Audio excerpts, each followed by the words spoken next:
So, it seems that you did the same thing that you did for Tokyo Drift. You took the reality of the race and put it in hyper-realism. It still can happen, but it's also always over the top. Is it what you wanted to do?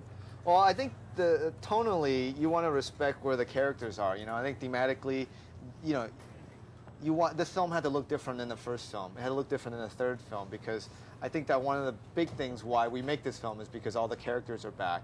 And they're back now, and we're going to acknowledge that they've grown. They're older now.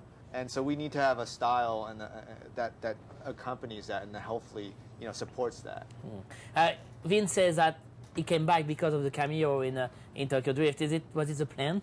did you plan that? No, it wasn't a plan. It actually was it's a happy accident in a way, because, you know, I knew all along that I think it was important, because in a way this whole franchise, you might think about fast cars and hot girls and stuff like that, but at the core of it, it's really exploring the kind of untraditional way of family. And so I felt like in the third one, even though he wasn't a part of it, he needed to be there at the end, because I felt like, again, that kind of brings it all together for all three films. But the surprise was when we showed it in a crowded, you know, theater, people just erupted, and you felt that the relationship they have with Dom, and I think that made everyone think, wow, I think they want to know where, you know, if they're excited to see Dom in Tokyo, I think they're going to want to know what he's doing. So that was the impetus for this movie, but it was a happy accident. It's really bizarre that they're reloading the franchise so early in it. I mean, Tokyo did a lot of money, and the other one did. It seems this one is not the fourth one. It's more like a reload of it. Would you agree with that? Yeah, I think the numbers are always a little misleading, you know, because I think sometimes we're now conditioned to think that, oh, a number is just because it's successful, we'll just recycle it and do the same thing. But I think if you look at these films, the one thing unique about this franchise is that all these films have been very different, like with different characters, and even stylistically it's been very different in all four movies, you know, and I think as a filmmaker, that's exciting, you know, and to be able to kind of bring it back to character, that's what I think got me excited to want to do it again. The editing of the movie is very precise. Can you tell me a little bit about how to edit car chase for a Fast and Furious movie?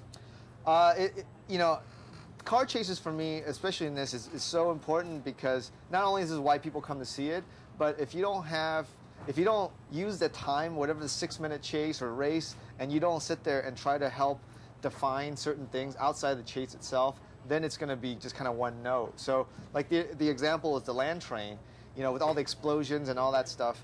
At the end of the day, it's a reintroduction of Dom and Letty, of where they are now in their lives and how they react to certain situations. So that's the big challenge in designing those things, and I think it goes all the way from conception to editing. You're always writing to try to help build the essence of the character where they are. But did it take time to convince everybody to come back? Yeah, really? It was not an easy task, and I didn't expect it to be easy. I didn't want it to be easy, because, you know, for all these actors, these characters are very precious to them. It's been a big part of their careers and big part of their lives. So for me to come in and say, hey, let's go do it again, I didn't want them to say, oh, okay. I wanted them to say why. And it's my job to explain to them, you know, why we're going to have to spend, you know, 1.5 years of our lives, you know, getting up, you know, 3 in the morning, work 20 hours, why we do that. And that was important to me, and I'm glad that they made it tough for me. One last thing, what's happening with the Old Boy remake?